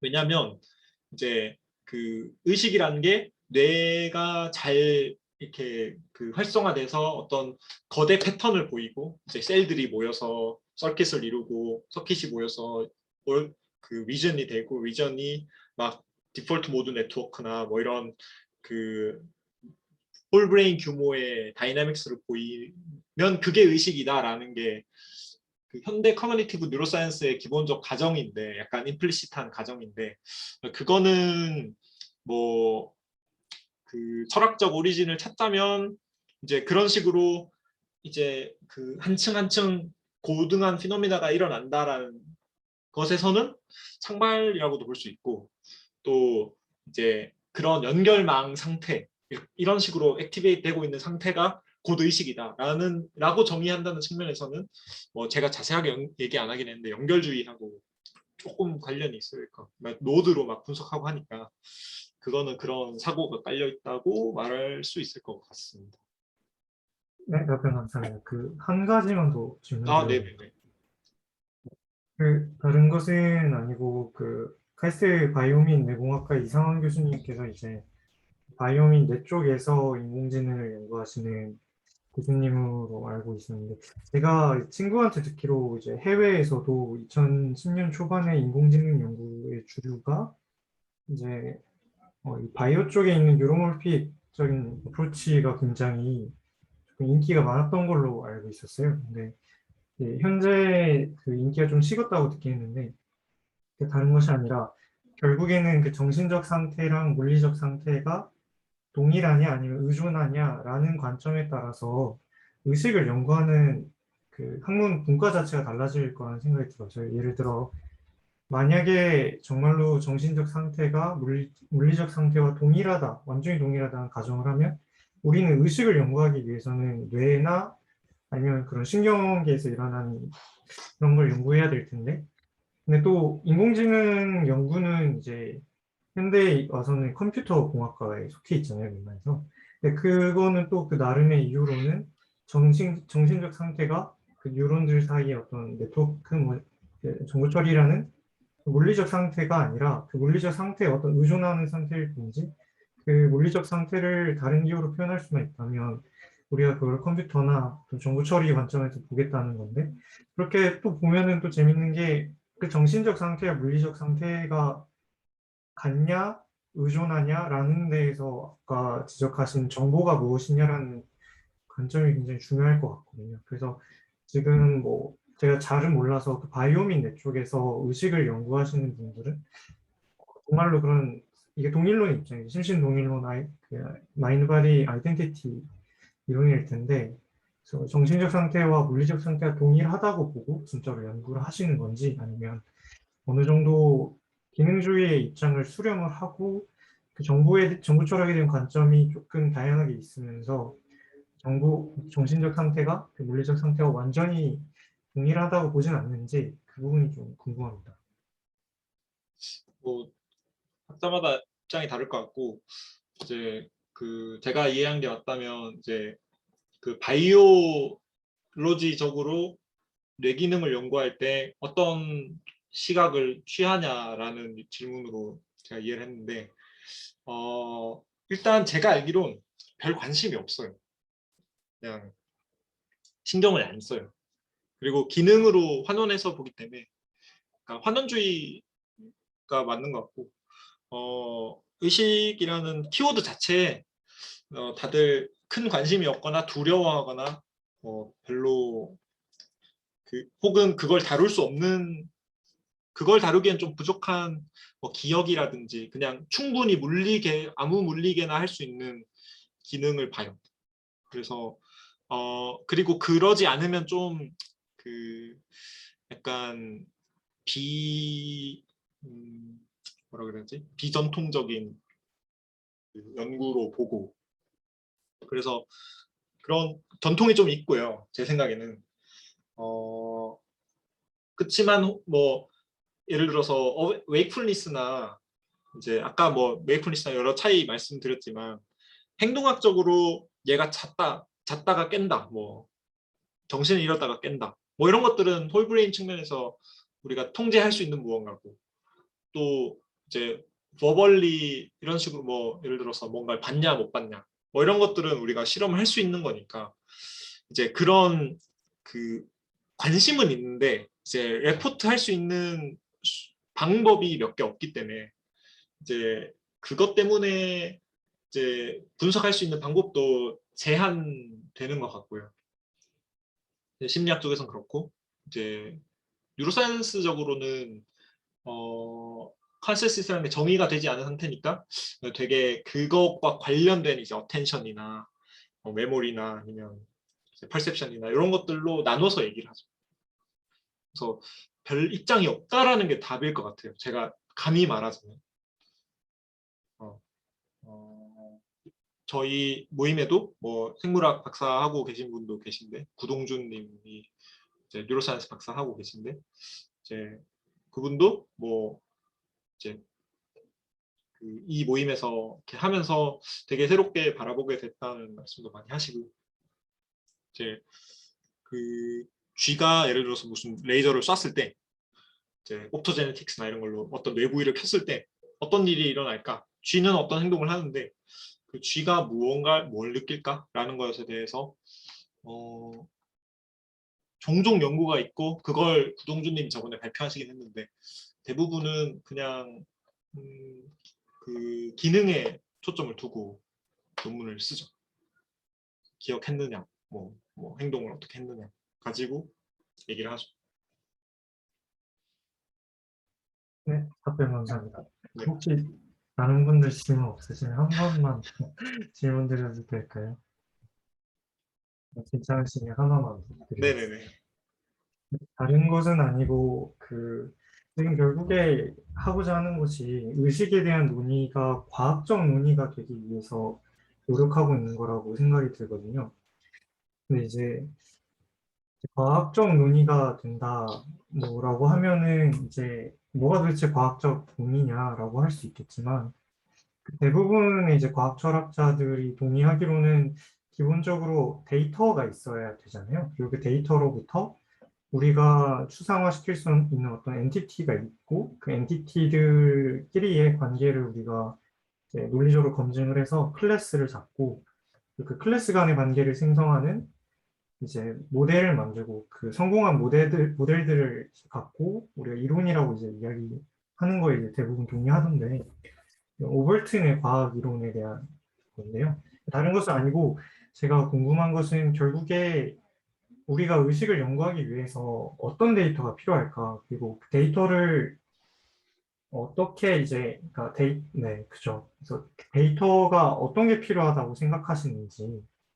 저는 이게 지금 의식에 대한 연구가 뇌과학이나 뉴로사이언스 그쪽의 연구도 있고, 분명히 인지심리학이나 통계심리학 쪽의 어떤 행동주의적 관점을 취하는 경우도 있고, 그리고 뭐 다양한 지금 철학적 입장이 혼재되어 있고, 그 가운데 뭐 정보 철학이나 조금 더 심오한 내용에 대해서 아직 해결이 되지 않은 부분 때문에 혼재되어 있다고 생각을 하는데 여기서 결국에 이론화를 하려고 하는 거다 보니까 데이터가 필요하다고 생각을 했고 그래서 어떤 데이터가 이 의식에 대한 이론을 정말로 이론답게 과학적 이론답게 만들어줄까라는 생각이 들더라고요. 그래서 혹시 여기 계신 분들은 의식을 연구하기 위해서 어떤 데이터가 필요할지 한번 궁금했습니다.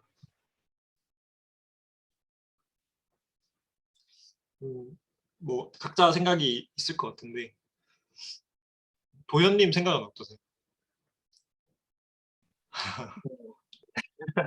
그래서 저는 개인적으로 이제 어, 실험을 일단 많이 해봐야 되고 측정을 해야 되는데 적어도 저는 데이터를 결국에 근데 측정을 하려면 우리는 경험적으로 어떤 엔티티 개체가 있어서 그 개체의 속성으로 어떤 우리가 측정한 값이 어떤 데이터로 이렇게 나오는 거라고 생각을 하고 예를 들어 우리가 자를 만들어서 키를 잰다라는 거는 우리가 사람들과 이제 살아가면서 대충 길이라는 어떤 추상적 개념이 머릿속에 있기 때문에 그것을 측정하고자 하는 의지가 있어서 데이터를 측정을 하는 것일 텐데 마찬가지로 우리가 의식을 경험할 때 의식에서 우리가 어떤 측정할 수 있겠거니 내지는 진짜로 있겠거니라고 생각하는 그런 개념적인 그게 있어야 되는데 그게 없어서 저는 조금 걱정이 되긴 하는데요. 근데 저는 당장에는 최면 같은 실험이 되게 재밌기도 하고 신기해서 믿음 상태나 뭐 이런 것들에 대해 관심이 많거든요. 그래서 어떤 거를 측정해야 될지는 모르겠지만 기존의 전통에 의하면 일단 커넥텀도 커넥텀인데 이제 커넥텀이 아니라 라이브 이제 타임으로 실시간으로 이제 뭐 요새 형광 물질이 좀 잘 나와 있으니까 뇌에서 정보가 이동하는 거를 실제로 이제 시냅스가 작동하는 거를 찍는다든지 그런 쪽으로도 접근해도 괜찮다고 생각했었어요. 아마 그 상원 씨가 여기 있었으면 동의했을 것 같고 그 저도 동의하고요. 네, 그 어떤 데이터가 우선이냐 했을 때 일단 심리학적으로는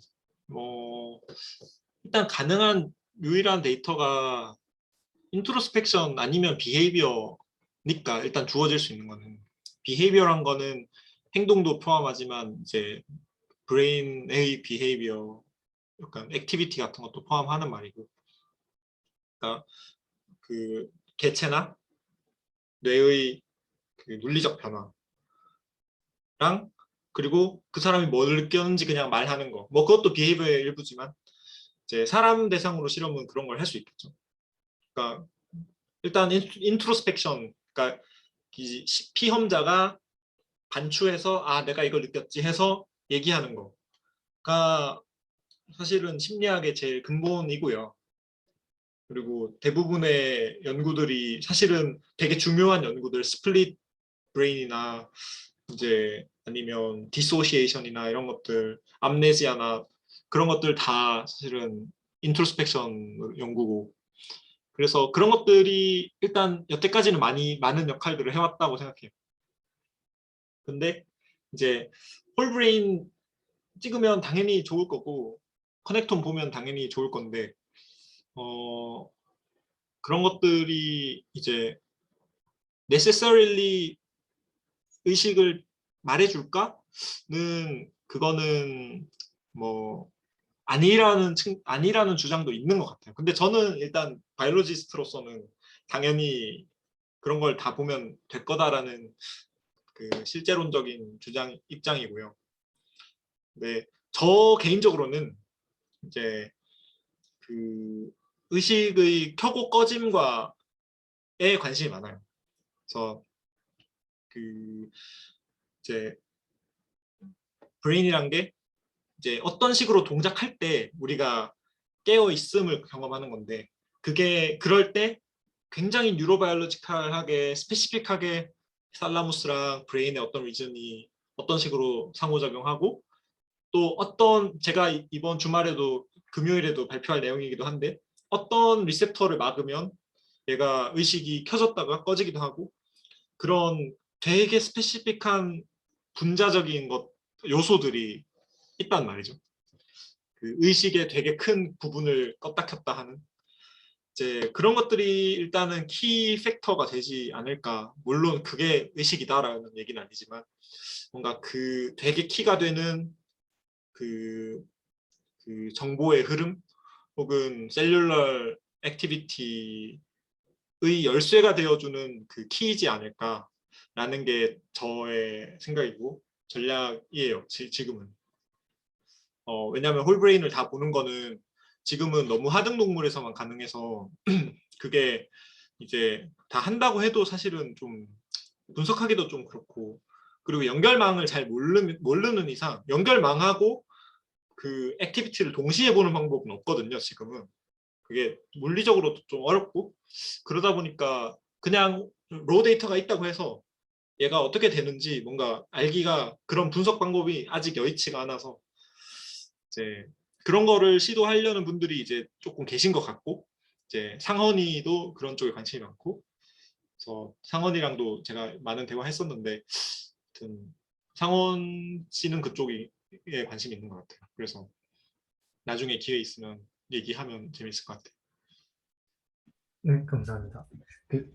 제가 최면을 실습을 해보면, 네, 뭐, 짧은 순간에 자기 이름을 까먹게 하거나 아니면 0부터 9 사이의 숫자 중에 몇 가지를 없앤다거나 뭐 그렇게 할 수도 있거든요. 그래서 이게 참 어려운 게, 이게 자기 스스로 자기를 정의하면서 계속 이제 불시박에 계속 들어가서 그런지 이게 행동적으로 판단하기는 어려워요. 네, 답변 감사합니다. 아, 근데 저 그냥 잠깐 궁금한 건데 비대면으로도 최면이 걸리나요? 해보셨나요? 네, 시도해봤고 되더라고요. 네. 근데 오, 완전 간단한 것만 신기하다. 네, 간단한 거. 아, 네, 답변 감사합니다. 최면 되게 좀 몰입하고 약간 그 암시를 주고 뭐 이렇게 해야 되는데 비대면으로도 그게 되나 보네요. 네, 그 최면이 그쵸. 최면이 그게 약간 말을 잘 하면 이게 예를 들어 논리적인 사람한테는 약점이 논리적인 거고 감성적인 사람한테 약점은 감성적인 거거든요. 그래서 이렇게 최면이 재밌는 게 몰입을 해야 되고 집중해야 하는 게 맞는데 그렇게 안 되는 상황일수록 더 집중하고 몰입되게 할 수가 있어요. 그래서 되게 잘 되더라고요. 제가 그냥 지금 수업 듣는 것 중에 뭐 문화기술론 이런 거를 흥미 삼아서 듣고 있거든요. 근데 거기서 VR 얘기를 많이 하더라고요. 메타버스 요즘 유행이니까, 화두니까. 근데 그러면 VR 기술을 정말로 리얼리티에 가깝게 만드는 것보다 최면수를 발전시키는 게 빠를 것 같아가지고 그냥 그런 생각을 지금 하고 있었습니다. 아까 어떤 분께서 그 어떤 의식 속을 뭔가 보고 조작하는 걸 좀 하고 싶어 하셨다 그러셨는데, 이게 사실 제가 그 철학 연구도 조금 제 나름대로 하고 뭐 신경과학도 좀 하고 하면서 작년에 한번 해봤던 프로젝트가 이제 브레인 디코딩이었어요. 근데 그때 막 다양한 방법들을 이제 친구들이랑 이제 토의하면서 나왔는데, 그중 하나가 이제 최면으로 하자.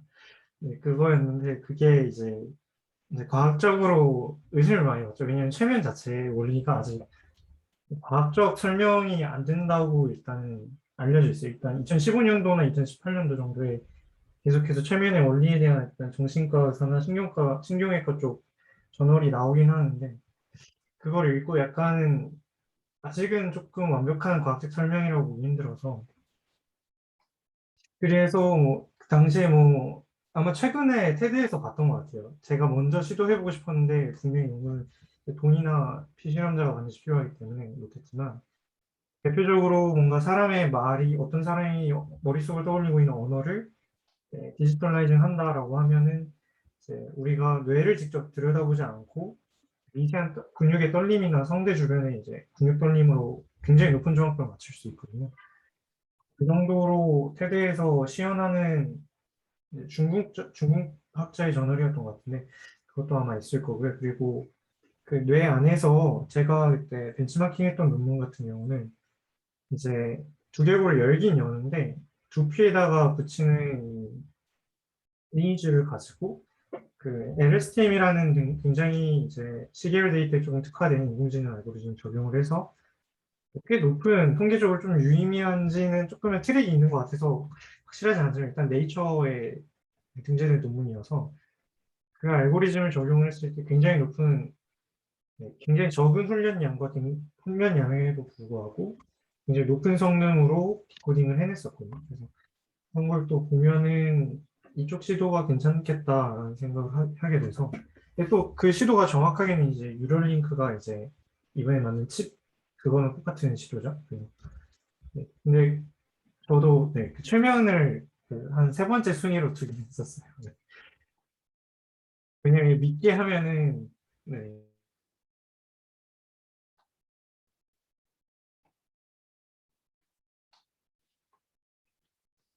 안 그래도 저도 이번에 제가 톡방에 올린 그 제가 번역한 책에 최면이라는 챕터가 있거든요. 그래가지고 그냥 그 저는 최면 잘 몰라서 번역만 했는데 이제 뭐 여러 이론도 있고 뭐 해리 현상이냐 뭐 아니냐 뭐 이런, 또 이게 이 의식이 변성된 게 맞냐, 진짜 느끼는 거냐 아니면 그냥 약간 역할놀이 같은 거냐, 약간 잠깐의 착각이냐, 뭐 이런 여러 논점이 있었던 걸로 기억나는데, 네, 실제로 하시는 분들 보니까 너무 신기하네요. 저도 처음 봤어요. 나중에 렉처 한번 해주시면 좋지 않을까. 이론이 뭐 정립된 게 없어가지고 제가 할 만큼 뭔가 있을지 모르겠네요. 시연을 해주시는 이제 하여튼 기대하겠습니다. 한번 연습해 보도록 하겠습니다. 알겠습니다. 혹시 다른 코멘트도 좋고 그냥 아무 궁금증이나.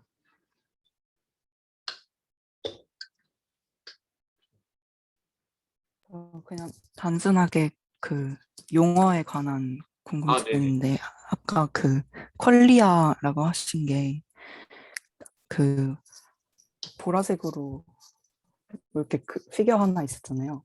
그 explanatory 이렇게 설명해 주실 때 그때 피노메널 어쩌고를 그냥 퀄리아라고 부르는 건가요?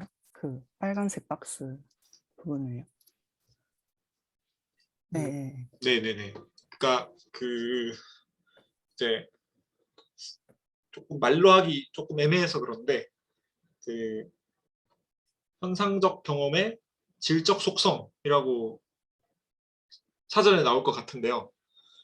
그러니까 내가 뭔가 경험하면 그것의 그 말로 표현할 수 없는 그냥 그 느낌 그 자체. 뭔가 소리이면 소리, 그 뭐 장미향 띵띵거리는 뭐 소리. 이런 거. 네, 아, 뭐 장미향 이런 거라고 아까. 네네네. 뭐 향 자체. 원자적으로. 네, 네. 음. 근데 그 뭐 원자론적으로 쪼개서 그냥 향 그 자체만 퀄리하다라고 하기는 그거는 뭐 그렇게 쓰는 사람도 있지만 그냥 일반적으로는 요새는 그냥 주관적 경험에 그냥 그 느낌 그 자체를 통칭하는 말로 쓰이는 것 같고요. 물론 말씀하신 대로 이제 뭐 빨간색은 어떻게 나눠져 있고 뭐 이런 식으로 막 그 쪼개려는 구조주의적인 시도도 있긴 있었는데 그거보다는 요새는 좀 더 느슨한 의미로 쓰이는 말인 것 같습니다. 어쨌든 그 뇌의 활동이랑 그 빨간 그 느낌은 너무도 다르니까 같은 뇌부위 뭐 V4에서 활동이 일어난다고 해서 그거는 그냥 뇌의 신호고 네, 그 신호가 나면 나는 빨간색을 보니까 이제 그런 질적 속성과 양적 속성이라 하면 그런 그 뇌의 활동이겠죠. 그것의 격차가 이제 explanatory 갭이고 질적 속성이 퀄리함. 네, 감사합니다. 네. 그래서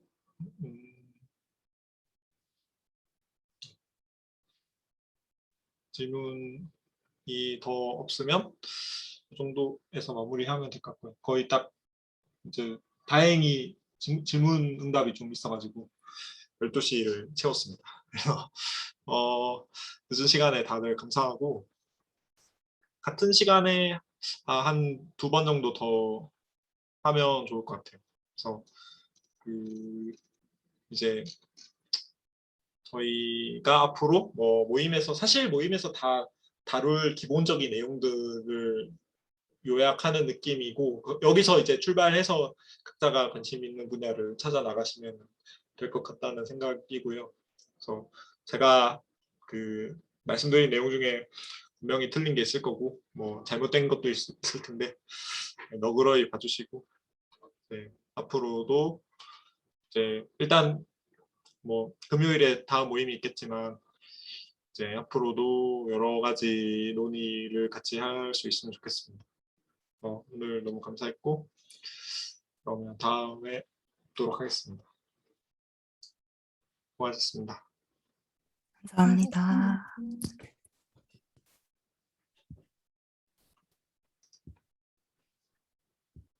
감사합니다. 네.